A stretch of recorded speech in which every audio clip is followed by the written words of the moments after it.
What's up, beautiful people? Welcome to my channel, Miss Shay TV. Thank you for clicking on my video. Today,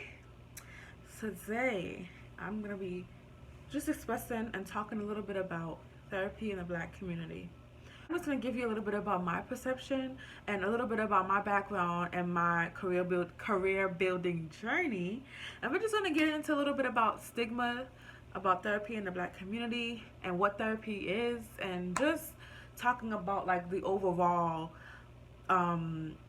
stigma within the Black community when it comes to therapy, seeing a counselor, talking out your issues, because we know that, at least within my experience, there's just a huge stigma about therapy, and there's a huge stigma about seeking emotional and mental help within our community. Some communities, I know for me, it was taboo growing up. Like, I didn't know anything about mental illness, mental health, mental disorders until I came to college.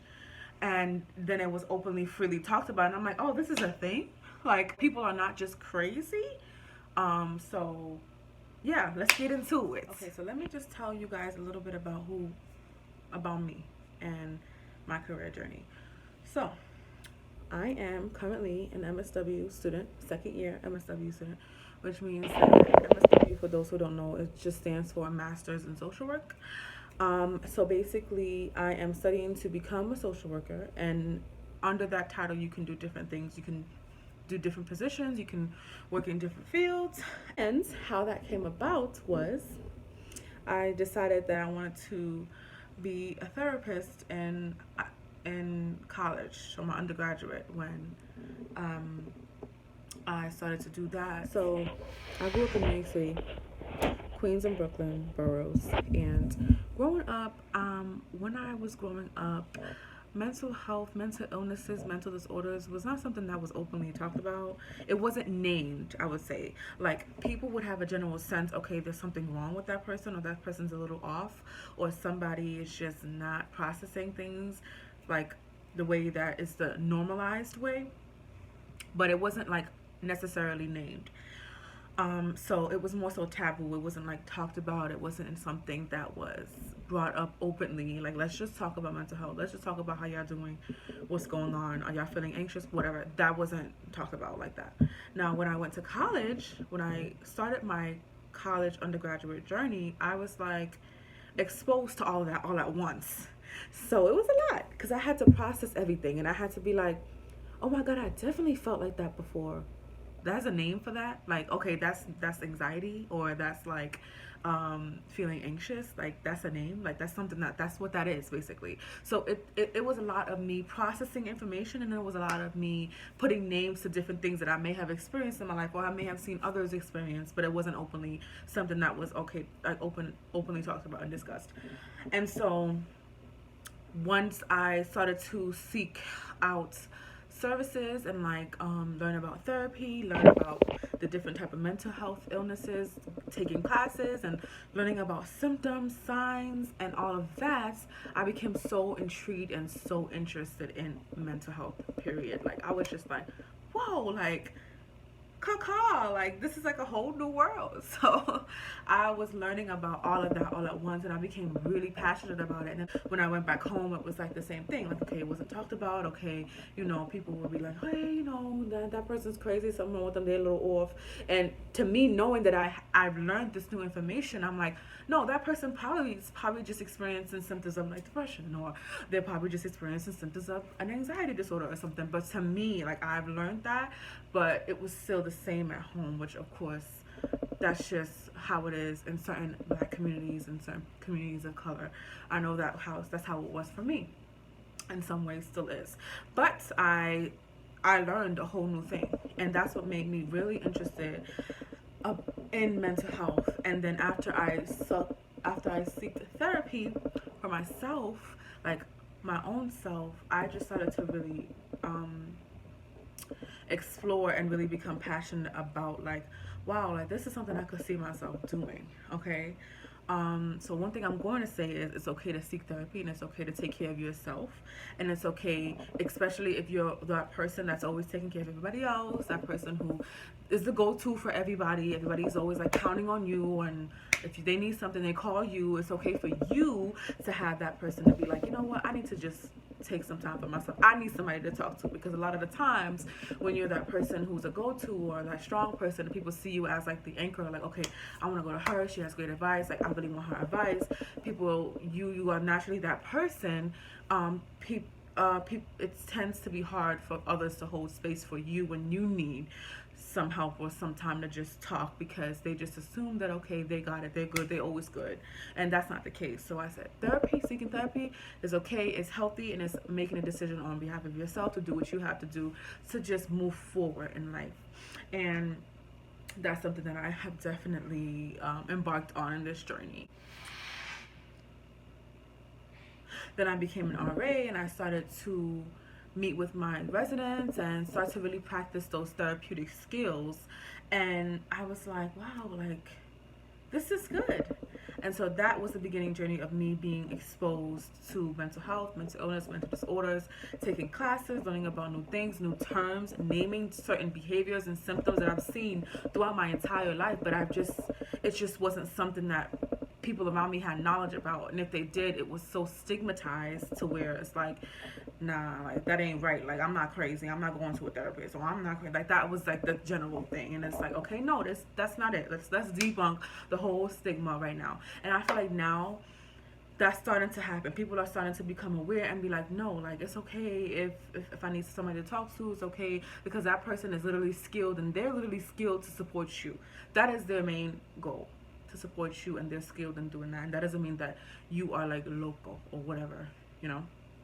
So that's the starting journey of that. So now, fast forward, I'm in my last year of my MSW career, and I plan to really work in a college campus with students in the counseling centers to help counsel and support students, mainly students of color, mainly black students, black and brown students, because we have the stigma still about therapy. And the stigma is that we don't trust. We're not going to nobody to talk to nobody about none of our problems. That's one. Two, what stays in the household is in the household. Nobody needs to know our business. That's two. And three, oh my God, like I feel ashamed. Like if people know that I'm going to talk to somebody or a therapist or whatever, they're gonna think I'm crazy, or they're gonna think that I really like need help, or I'm gonna be violent or whatever. So that's a couple of the stigmas that I've known growing up and I've come to learn. Now, generally, I think that a lot of our people, we have to look at the history. So those stigmas don't just come from anywhere, you know. We have to look at the history of our people and the history of what has been going on. And we know that therapy is largely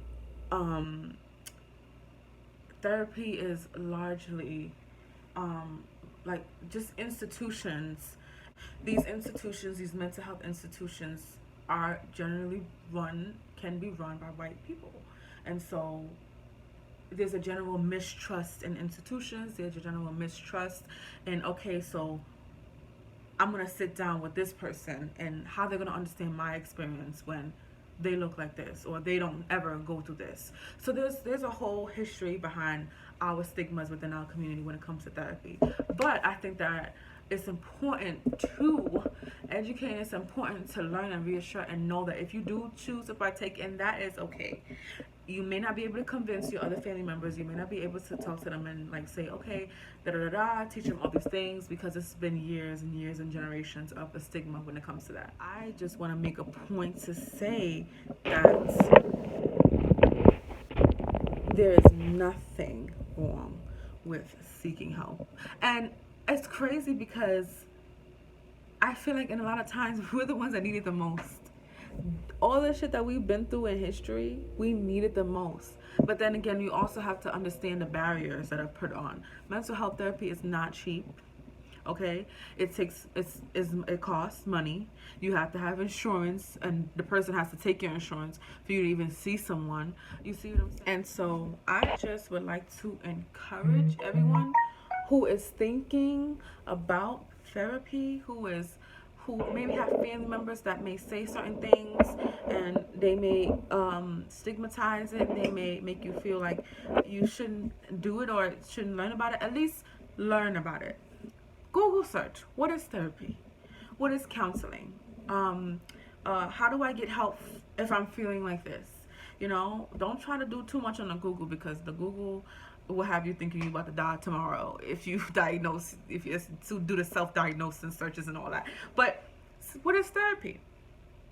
Just a general definition of therapy, in my definition, is assisted. It's just an assisted support system of someone sitting there helping you, to motivate you to be the best person that you could be, working through your issues, and having someone to reassure you, affirm, listen, validate, and help you work through your goals of becoming a better person, better mental health and emotional health. And that's basically a simplified general version of what therapy is, because there's so many types of therapy, there's so many types of different forms and styles and ways of supporting clients and patients. So I just wanted to just give y'all a simplified version, that it's not something that people go to because they're crazy. It's not something that people go to because there must be something wrong with them. So just so that you know, therapy is something that can help you.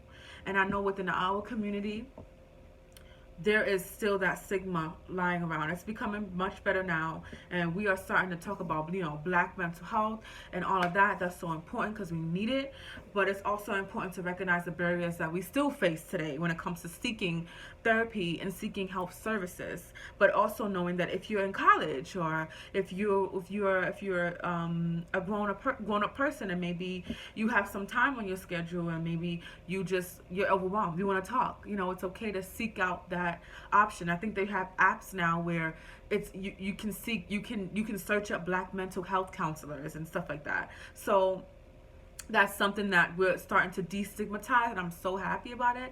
And it just makes me happy about it, and that's what's motivated me to want to be a mental health counselor. Because, you know, going to school in a predominantly white institute and not having much counselors that look like me, it was hard, because I'm like, okay, how are they going to understand me? They don't know what I'm talking about. They never experienced it, yada, yada, yada, and all that stuff. They never experienced that. So that's also an issue within our mental health services. We need more counselors that look like us, because we need to be able to relate and know that they can do it, we can do it, we all can do it. Okay? So just wanted to say that you guys matter. And I wanted to just talk a little bit about therapy, talk a little bit about my history, and talk a little bit about why mental health is important, especially for our Black people.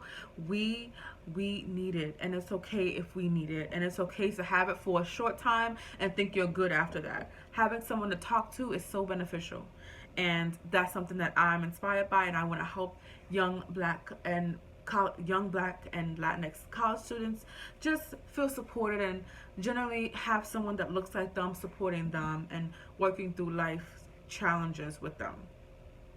So that's what's something about me. That's something I'm passionate about. One day I want to start my own private practice.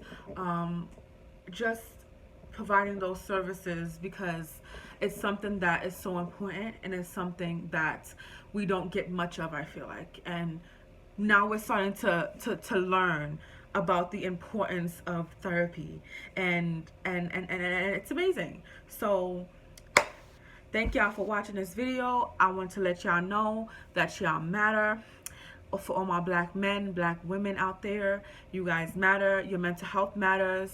If you're feeling a certain way that you haven't felt before, it's okay to really talk about that. It's okay to explore that, because there's a reason why, and you matter enough to talk about your own. Look, these white people out here, they could do it. They could come out here and talk to somebody about what they're going through, and it's important that we can too. We have the permission to do that, and our struggles shouldn't be bottled in, because then that manifests in other ways that just may be an issue. And in order to move forward, we want to be able to take care of ourselves. So thank y'all for watching. Thank y'all for tuning in. Don't forget to like and subscribe for this video. Let me know and comment below if you have any more ideas about Talks with Shay topics. I definitely want to talk more about certain things, but mental health is so important to me, and you're going to hear me talk about that more throughout my journey on my channel, and I'm going to be posting more about it, and, you know, tune in. But just let a black sister, let a black brother know that they matter and that their mental and emotional health matters and that they can do what they need to do to make sure they right in here and in their heart and their. So thank y'all for watching. Bye.